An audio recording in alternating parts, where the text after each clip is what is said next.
तो ये आपका चैप्टर 5 है, refraction through a lens. What is a lens? A lens is a transparent refracting medium bounded by two surfaces। देखो अब तुम्हें अपनी लैंग्वेज में समझा। मान लो तुम्हारे पास एक ग्लास की डिस्क है, पतली सी ग्लास की डिस्क है, ठीक है, और एक और ग्लास की डिस्क है, ठीक? ये दो ग्लास की डिस्क है।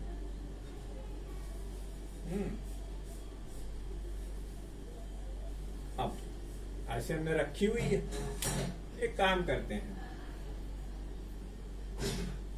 ये पूरा हटा लेते हैं, देखते जाते, ये पूरा हटा लेते हैं। ये जो स्ट्रक्चर है इसे हम लेंस कहेंगे। इसे क्या कहेंगे? लेंस कहेंगे। ये आपका लेंस बन गया, ठीक है। क्यों? एक ये सरफेस है और एक ये सरफेस है। ये सरफेस 1 और ये सरफेस 2, तो ये दो सरफेसेस, ठीक है। और ये क्या है? लेंस हो गया। वैसे इसका नाम है क्या? इसका नाम है बाई कॉन्वेक्स। इसको हम कहते हैं बाई कॉन्वेक्स लेंस। क्या कहते हैं? बाई कॉन्वेक्स लेंस, ठीक है बेटा। अब इसी तरीके से अब मान लीजिए कि आपने ये वाली चक्की बनाई, डिस्क बनाई, ठीक, और इसके ऊपर आपने एक रेक्टेंगुलर स्लैब रख दी, रेक्टेंगुलर स्लैब। अब फिर हम वही कहानी दोहरा देंगे। ये हटा लिया आपने, तो अब इसका नाम क्या होगा? ये वाला जो लेंस है आपका, इसका नाम है प्लेनो कॉन्वेक्स। क्या नाम है इसका? Plano convex. इसका नाम है प्लेनो कॉन्वेक्स। प्लेनो कॉन्वेक्स क्योंकि इसका ये सरफेस कैसा है? प्लेन है, इसलिए इसका नाम क्या रखा हमने? Plano convex. अब मान लीजिए कि इसी लाइन ऑफ डिस्कशन पर अगर हमने ऐसे लिया, एक ये और एक ये, ठीक है बेटा, ये भी एक लेंस की टाइप है। इसे हम कहते हैं कॉनकेवो कॉन्वेक्स। ये क्या है हमारा?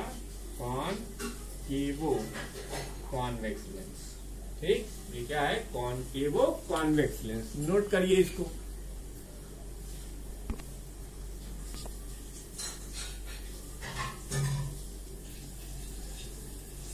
अब इसी तरीके से अगर आपके पास कुछ इस टाइप का सरफेस है तो इसे आप क्या कहेंगे? इसे आप कहेंगे बाई कॉनकेव। क्या कहेंगे? बाई कॉनकेव, ठीक। अगर आपके पास ये सरफेस है तो आप क्या कहेंगे? Plano concave. याद रखना है ये सब। ये क्या है? प्लेनो कॉनकेव, ठीक। उसके बाद अगर आपके पास ये वाला स्ट्रक्चर है, ये देखिए, तो इसे आप क्या कहेंगे? इसे आप कहेंगे कॉन्वेक्सो कॉनकेव। क्या कहेंगे इसे आप? कॉन्वेक्सो कॉनकेव। कॉन्वेक्सो कॉनकेव। आप कंफ्यूज ना हो इसलिए मैं आपको दो चीजें बता देता हूं।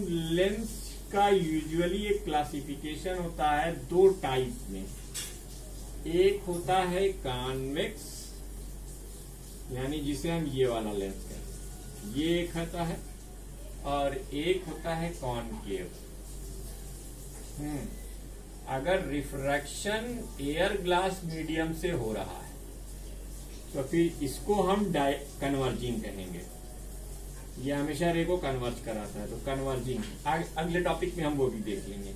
और कॉनकेव लेंस को हम डाइवर्जिंग कहते हैं। लेकिन मैं फिर से एक बात बता दूं, ये किसके लिए? एयर ग्लास मीडियम के लिए कंडीशन ठीक बैठती है। लेकिन हमारे पास कभी कभी बहुत और भी डिफरेंट मीडियम्स होते हैं। हम हमेशा हवा में रहकर चीजों को ग्लास के थ्रू ही नहीं देखते, कभी कभी हम पानी में भी चले जाते हैं, ठीक है। तो क्या होगा क्या नहीं, ये तो अब मैंने आपको लेंस की दो टाइप भी बता दी। एक कॉन्वेक्स, इसको यूजुअली कन्वर्जिंग लेंस कहा जाता है, कॉनकेव इसको यूजुअली डाइवर्जिंग लेंस कहा जाता है। बाई कॉनकेव क्या होता है, बाई कॉन्वेक्स क्या होता है, ठीक है। प्लेनो कॉन्वेक्स क्या होता है, प्लेनो कॉनकेव क्या कैसा लेंस होता है, कॉनकेवो कॉन्वेक्स कैसा होता है, और कॉन्वेक्सो कॉनकेव कैसा होता है, ये मैंने आपको लिख दिया, इसके नीचे आपका क्लासिफिकेशन भी कर दिया। अब हम आपको इसका एक एक्शन बताएंगे प्रिज्म की तरह, तो इसे भी नोट कर लीजिए।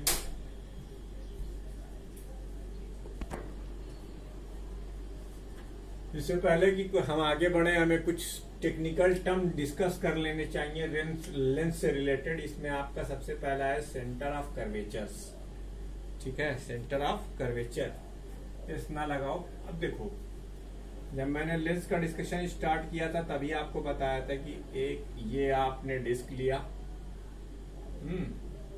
ये आपकी डिस्क है, एक डिस्क है आपकी, और ऐसा ही आपकी एक दूसरी डिस्क है स्फेरिकल। तो जब दोनों डिस्क गोल हैं, तो जाहिर सी बात है इन दोनों के अपने अपने सेंटर होंगे, एक का सेंटर और एक का सेंटर। ये C1 और C2, ये है सेंटर ऑफ कर्वेचर, ये सेंटर ऑफ कर्वेचर है। यानी अगर इस लाइन को हम हटा दें ऐसे, तो ये क्या हो गया, ये है सेंटर ऑफ कर्वेचर। तो पहला टेक्निकल टर्म आपके समझ में आ गया। जिस दो डिस्क के कॉम्बिनेशन से लेंस बनता है, उनके सेंटर को हम सेंटर ऑफ कर्वेचर कहते हैं। क्या कहते हैं, सेंटर ऑफ कर्वेचर। अच्छा एक बात बताओ, अब इसी में दूसरा भी टर्म समझ लो, radius of curvature. Radius of curvature, अरे यार क्वाइट ऑब्वियस है कि जब दो सेंटर ऑफ कर्वेचर है तो फिर रेडियस भी दो होंगी।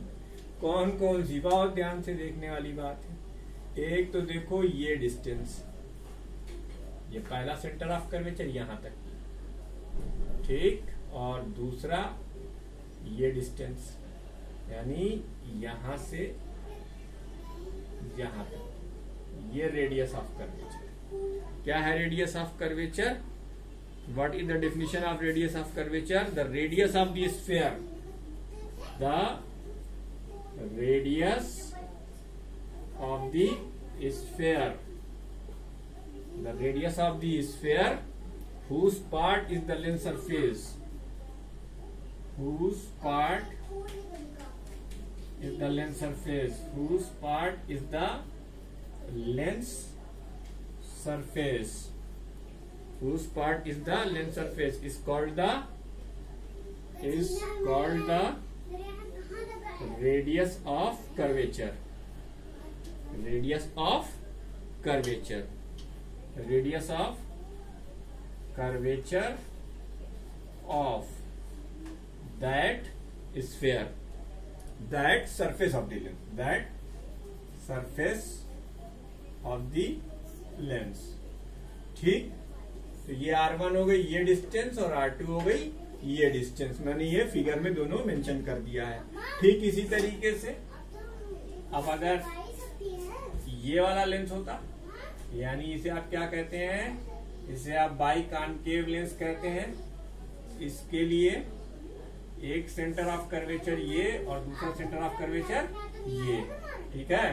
तो इसकी एक रेडियस R1 ये, ठीक है, और ये बहुत पतला होता है, बहुत ही पतला होता है, थिन लेंस की ही हम बात करते हैं, और ये इसके लिए R2 ये हो गया, ठीक है।